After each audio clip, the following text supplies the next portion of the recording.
Почитувани граѓани, почитувани медиуми.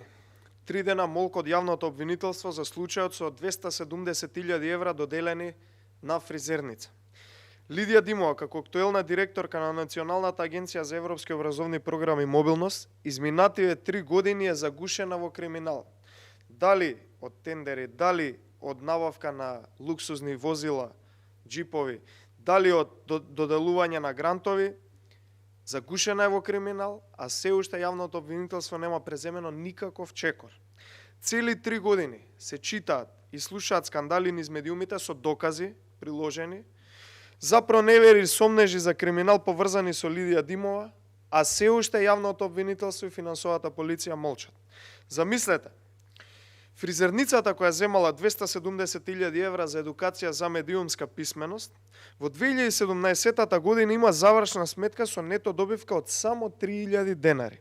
А веќе во 2018 година, откако почна соработката со Лидија Димова и грантовите, истата фризерница има нето добивка од 2.700.000 денари или фризерница, односно берберница со 2 столчиња, има добивка околу 43.000 евра.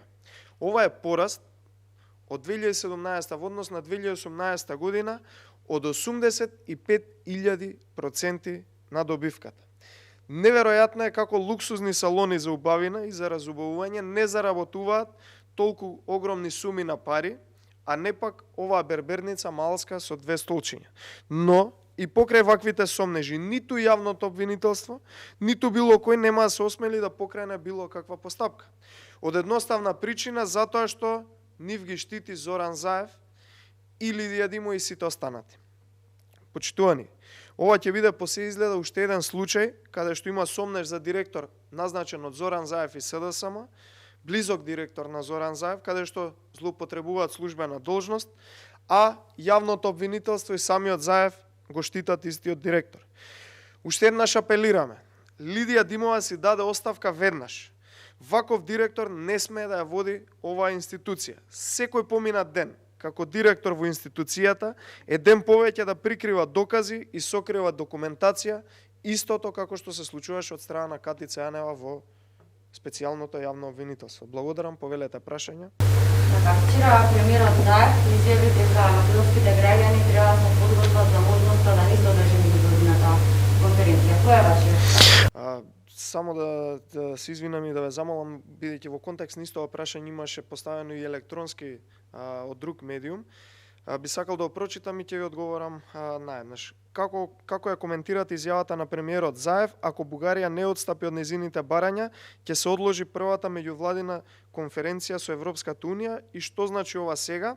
Цело време слушавме оптимистички изјави од страна на владата за брз почеток на преговорите со Европската унија, сега се случува ова.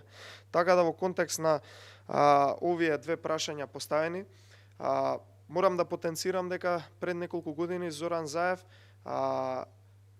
јавно изјавуваше и ги смируваше граѓаните дека сите прашања на надворешен план се затворени. Сега гледаме дека тоа биле само лаги, дека биле лажни надежи за граѓаните и гледаме дека конечно Зоран Заев призна дека неколку години наназад ги лажел граѓаните.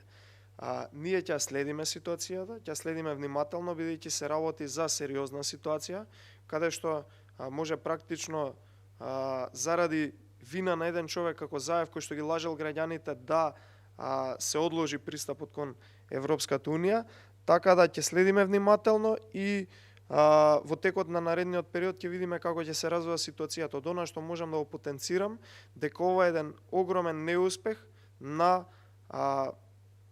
непријатно ми е да го наречам, но лажгото Зоран Заев, кој што неколку години ги лажеше граѓаните, ги лажеше сите во Република Македонија заедно со Димитров дека сите прашања се затворени. Така да овој уште еден неуспех на надворешен план за Зоран Заев, доколку се случи ова, гледаме дека не биле затворени сите прашања на надворешен план. Благодарам.